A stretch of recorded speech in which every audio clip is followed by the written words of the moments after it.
Welcome back. There's been a lot of talk, hasn't there, about what the fan experience is going to be like in the World Cup this year. Well, Alisson and Mark Ogden will be in Russia throughout the tournament. They landed in Moscow today and gave us their first impressions.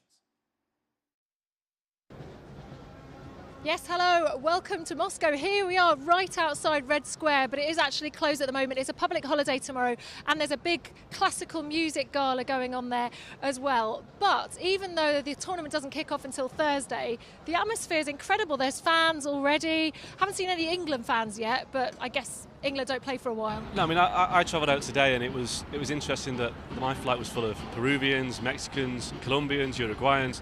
Not many England fans, but the problem with that is they don't play till Monday, so Volgograd's quite a long way away as well. So, you know, there's a reason why there's not many England fans here. Also the concerns of what happened in Marseille 2 years ago. So you were there. I mean, should England fans be worried? Obviously, there were violent clashes between the two sets of fans, the ultras, it probably has to be said. And there's heavy policing here, we can see. I mean, I was in Marseille, and it was quite a scary exercise, to be honest, to be there. But, you know, I was at the Confederations Cup last year, and the security was intense. Cue the police sirens, by the way. Yeah, it was a much more different atmosphere, and I think that the England fans aren't travelling great numbers, about 32,000, which is way down on the number. Australia, the USA have got more fans here. USA are second to Russia. 88,000 tickets sold to the States. So I think the England fans are genuinely concerned, and I think also there's an element of, you know, fatigue with the football as well. I think they're not that optimistic about the way it's going to go. So with that and the fans, it's a scary concept for England fans. Okay, and it certainly was an easy journey, wasn't it? Just 3 hours 40 from London Heathrow. So the England fans coming into Moscow should find the trip a lot easier. That's been put out in the press. We will be here every day until the tournament ends on the 15th. So make sure you keep it right with us here at ESPN. Thank you very much, guys. Of course, not only them in Moscow, but also Gab Marcotti as well. Gab Marcotti, as always, travelling in luxury from the penthouse of his apartment, joining us now. Gab, and is that Red Square behind you, over your right shoulder? That's right. That's the Kremlin back there. It's maybe a 10-minute walk up there. Over to the right is St. Saviour's. Well, you can't see it, but believe me, it's right there. You can tell us anything, we believe you, Gab. Cathedral just over the Volga River, that's right. And Gorky Park. When you're done with this, go rent the movie. It's actually very good. Gorky Park is right there. I could probably, it's basically a long throw-in away from this balcony. Okay, let's focus on some other news, shall we, Gab? Talking about transfers. We discussed yesterday how Griezmann said that he's going to get everything done before the start of the World Cup. It seems that Alisson seems to be saying the same sort of sentiments regarding his future, of course, being heavily linked to Liverpool. Yeah, but at the same time, I think there's also contract negotiation going on. From what I've been told, this is unlikely to get done before the World Cup, if at all. There's still a lot of distance, obviously, between these two sides. Obviously, the relationship between the two ownership groups, Roma and Liverpool, very, very close, both Boston-based. But that said, you know, you could argue they already helped them out last year with Mohamed Salah. They don't want to let another world beater get away this soon. And I think from Roma's perspective, it makes sense to see what happens after the World Cup and what kind of tournament Alisson has. This is it, Shaq, isn't it? Because it's a lot of money. We're in things like $80 million, almost excess of that. Is he worth it? I think he's worth it to Liverpool, without question. I think if Liverpool are to continue to contend at the higher ends of European football, if they are to threaten the likes of Manchester City and Manchester United, one of the holes that they've got to plug is in between the sticks. Alisson goes a long way to that. You spend 75 million on a centre-back. I still think as a defensive unit, it's incomplete. You need a goalkeeper who can hold up their end as well. This is the problem, though, isn't it, Robbo?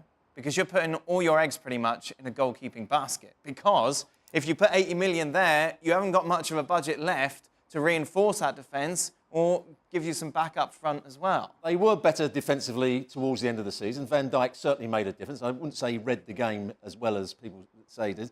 But Liverpool were better all-round defensively. In midfield, it wasn't just about the back four. It was about how they defended elsewhere on the field. But they still need that goalkeeper. And I don't think it matters how much they spend on the goalkeeper. They need a new goalkeeper because Karius won't come back from that disaster against Real Madrid. Meanwhile, Gab, we were talking yesterday about the deal between Liverpool and Fekir breaking down. There's speculation now that maybe it could be Shaqiri who will be coming in to reinforce that Liverpool midfield. What do you think? Well, there's obviously been contact. Shaqiri asked about this the other day on Swiss television. It's kind of funny if you get to see the clip because he just kind of kept giggling and saying, like, I can't talk about it. Don't make me talk about it. I can't talk about it, without ever actually denying anything. Now, obviously, Shaqiri, he brings a totally different tool set to the table than Nabil Fekir. But for one thing, he's younger, probably doesn't have the same upside, the same ceiling. What he does have, of course, he's already settled in the Premier League.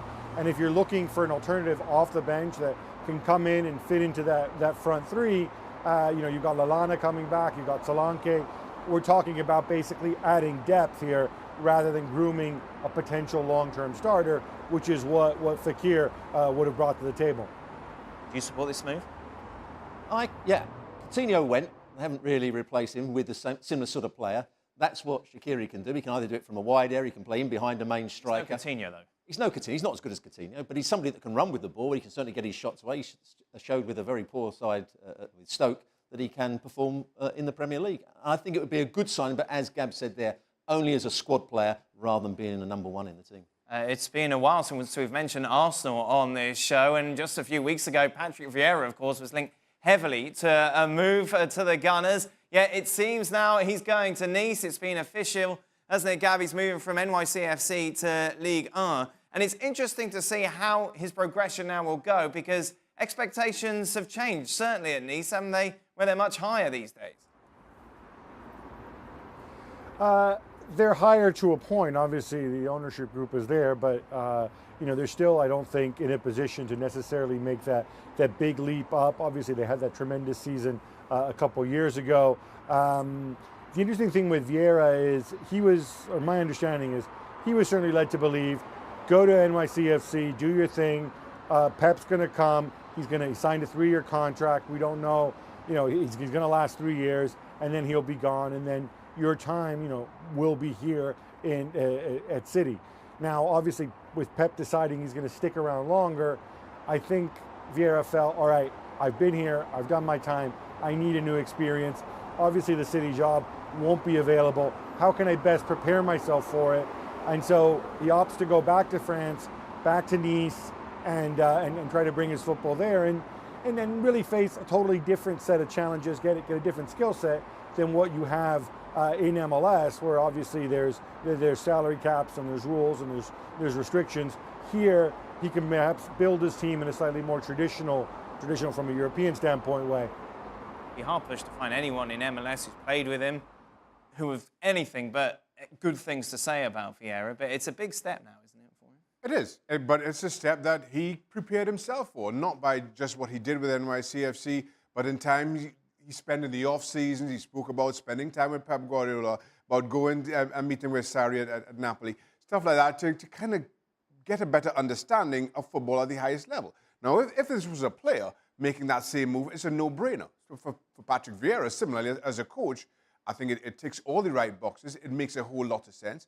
If a big European club like a Manchester City comes a-calling after Pep Guardiola decides his time is up, I'm sure that won't be much of a decision for him to make either. Future Premier League manager? I think he will be. I've been impressed with some of the things he's done when he was Manchester City's youth coach. I saw the way they played. He's also done very well for New York City FC, up to a certain point. I think he's a good coach before the game. I haven't seen him make the right changes when things are going against him. When they played the Red Bulls, New York City FC, they were 2-3-0 down after 20 minutes, and it was like watching Arsene Wenger's team. The Red Bulls wanted to go and press the ball. New York City wanted to play out from the back, and suddenly they were 3-0 down, and he didn't recognise what was happening. How did you change the game? How did you turn that into a dig at Arsene You knew I would get that in at some point. 22 minutes. 22 you minutes. knew I'd get it in. So he didn't look as though he could change the game. Poor Wenger, eh? Didn't deserve to go, did he? No, not at all. Right, we asked you. Let's end the show with your ultimate 11, Robert. When it comes to the World Cup, the boys have been, of course, doing it throughout the week. Let's take a look at who you've chosen.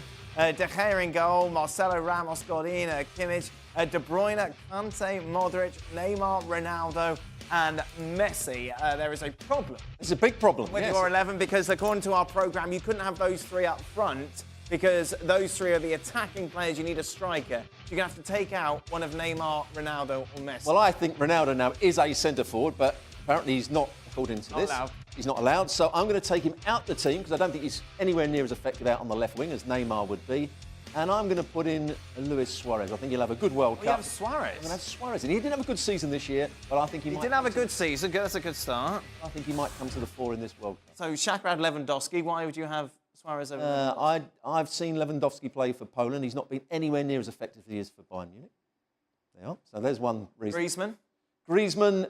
I wouldn't put him as an out-and-out centre-forward. I think he's somebody that likes to come short rather than running behind. So I wouldn't have him... If you were saying, is there a centre-forward, I wouldn't have him as a centre-forward. Suarez is a centre-forward. The next one would be Cavani. He's a centre-forward as well. I was going to go Harry Kane. Harry Kane, yeah, is another centre-forward. But I would go with Suarez as the main... Should we name every centre-forward? That's what we're talking about. You could just say he's a centre-forward. Somebody said Griezmann. I wouldn't have him as a centre-forward. Well, he was in the list as a centre-forward. Ronaldo should be in the list as a centre-forward. He's a centre-forward these days. We've talked a lot about Neymar leading up to this World Cup, the favourite to be the player of the tournament. It's interesting, in the past, you haven't been on the Neymar bandwagon, is it? No. You kind of define him as a luxury player. A little bit of a luxury. Has your mind changed slightly? A little bit when he plays for Brazil. I think he's been excellent. In the friendlies, I've seen him play for Brazil. He's been top quality. He's scored goals. He's run with the ball. He's been a good team player. He's worked harder defensively under the new coach. But he's still, and we were talking about club football, he's still been a problem at PSG to a certain degree. But there seems to be a different Neymar when he's with club than Absolutely. with country. When he's playing for his country, he looks a better professional. He looks as though he works harder off the ball. He looks as though he wants to get on with everybody. When he's playing for his club, he looks as though he wants to be the number one. And if the ball doesn't get to him, he's frustrated. I don't like his antics with diving and play acting and trying to get players sent off. So... And if I was, and what we were talking about last year, if I was a manager of one of the top sides, a Barcelona, Real Madrid, a PSG, a Manchester United, he wouldn't be the player I would bring in to make my side the great side that they wanted to be, because I wouldn't trust him. I think you were the only one in the midfield of the boys that had Modric, actually. I think everyone else had Kroos. Well, we were at the game together, the Champions League final. If there's one player that when people want to press him, that can just wriggle out of situations and change the pace of the game or play around pressure, switch the play, Luka Modric is that player. I think he's a magnificent footballer, and that's why I've got him in that midfield. It's interesting you got Sergio Ramos there, and as you say, we're at the final together. We didn't quite see exactly what everyone else saw, because obviously you're in the stands, but what do you make of everything that's happened after, with regarding the coverage that Ramos has got? I don't think Ramos meant to damage Salah. I think he's still an exceptional... He'll have his moments where he can get sent off. We know he can be rash, but I still think he's a top-class defender, and he's proved it time and time again, with Spain, with Real Madrid. And for a man who loves his defence and loves the organisation, Marcelo at left-back? He'll go forward because Ramos will sit in behind, as we discussed in the Champions League final. At length, I seem to remember, Robbo, if memory serves me right from our time in Kiev. Thank you very much, Robbo. Thank you very much to Shaka and, of course, to Gab, to Mark and Alisson as well. There'll be more from us tomorrow. Until then, goodbye.